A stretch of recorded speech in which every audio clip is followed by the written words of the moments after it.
Hey Canada, the Raptors are in the finals. We're gonna get the championship. Let's go Raptors!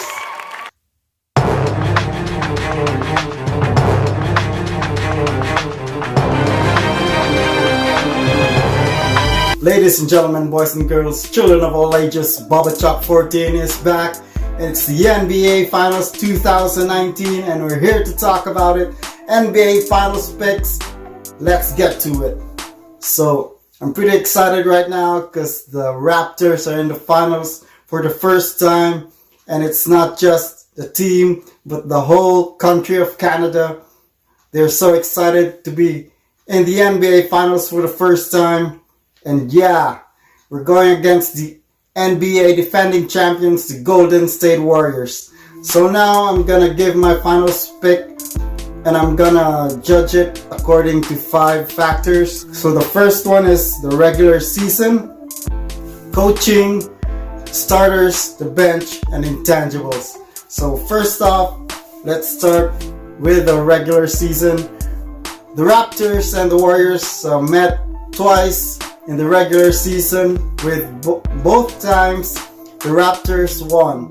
First time was November 28th, where the Raptors won 131 to 128, and this was in overtime. And this one, Kevin Durant scored 51 points and Klay Thompson scored 23. Steph Curry didn't play, but Kawhi on the other side for the Raptors scored 37 and Pascal Siakam scored 26 points. This was a pretty exciting game. Well, according to the stats, the Raptors shot pretty well, 58% from the field. The Warriors only shot like 48.5%, and the Raptors shot better at the 3-point line too, at 39%. And the second one, they met in December 12, 2018.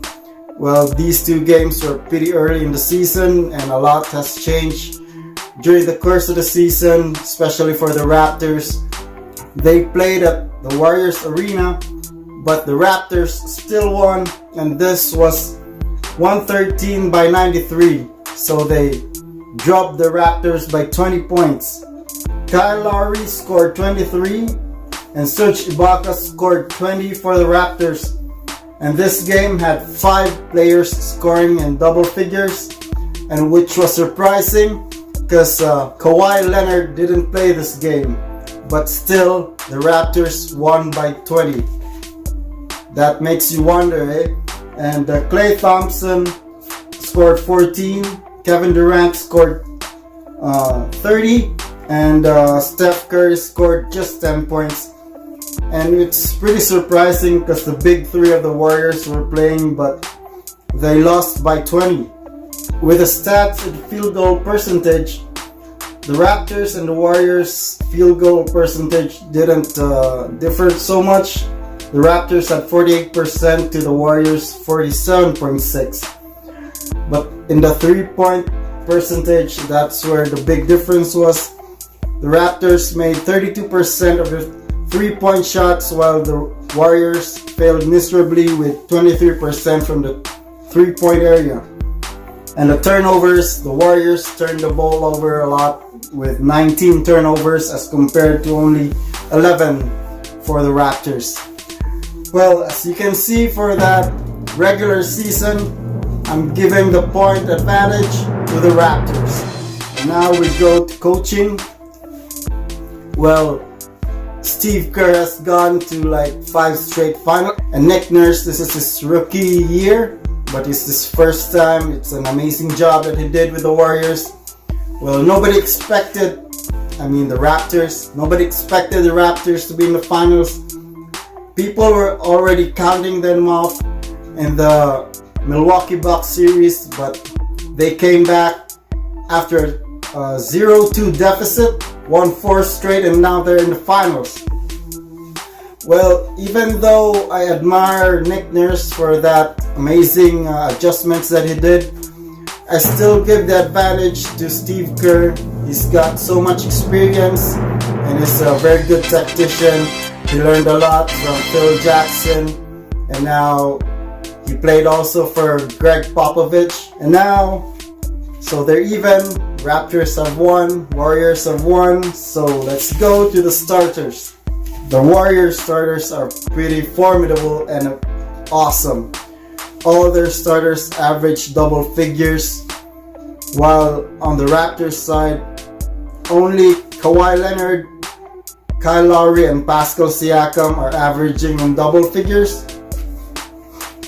And then, like the big three of Kevin Durant, Steph Curry, and Klay Thompson are pretty big scorers.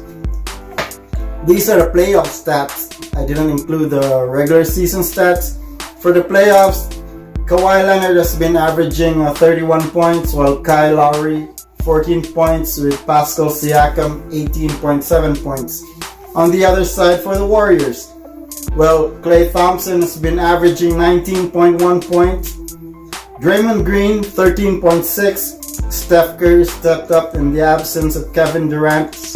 He's now averaging 27.3 points, while shooting 39% from 3.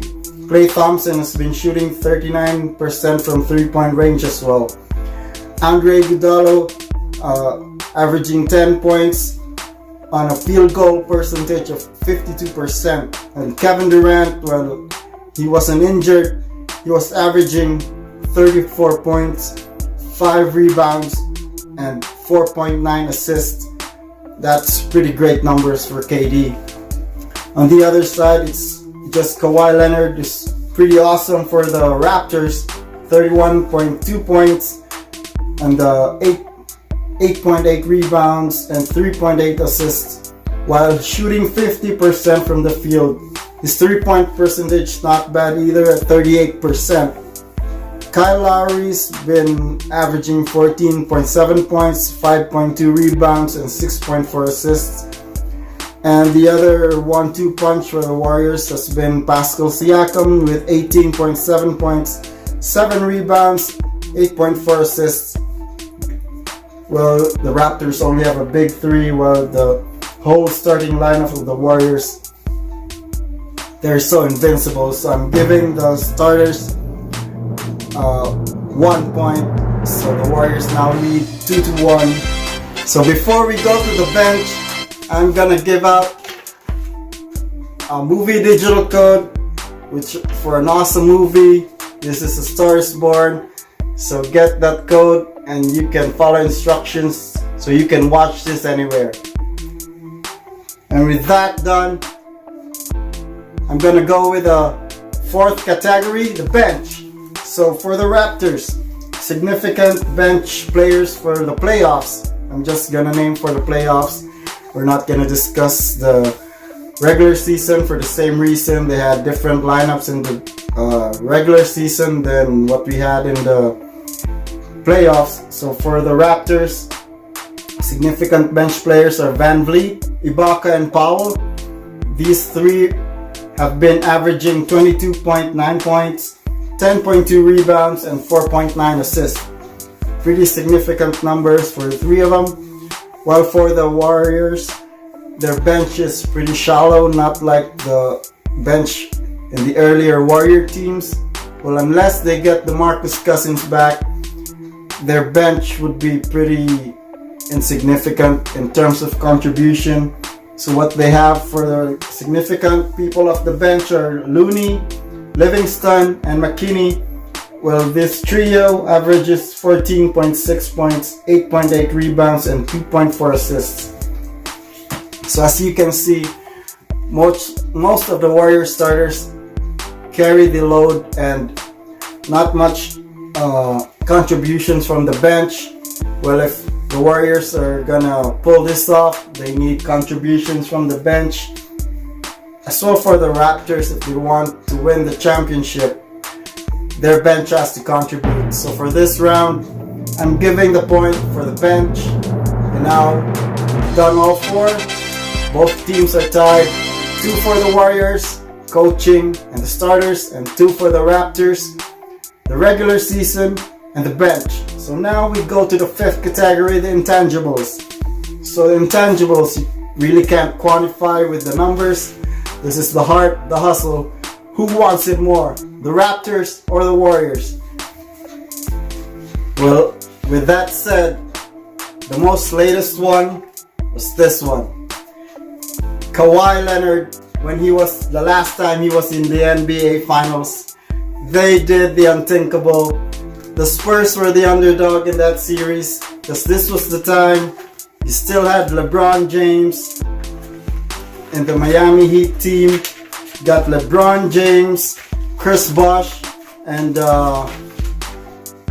Dwayne Wade and Ray Allen in that mighty Miami Heat team. And they broke out that Miami Heat team. Kawhi Leonard became a Finals MVP. They won the championship. And that's why for the Intangibles, I believe in destiny. And I believe that it's time. The Warriors are gonna win the championships. This is our time. This is our year. Canada, rise up. We're gonna get the championships, man. And for this last one, I'm gonna give out the last movie digital code to celebrate the Raptors' first year in the finals. This is for the Kong Skull Island movie. Get that code, download it, watch it anywhere. So that's all for my NBA Finals picks. Who are you picking? Comment below and click like to help me out. And as always, do it with style or don't do it at all. Go Raptors!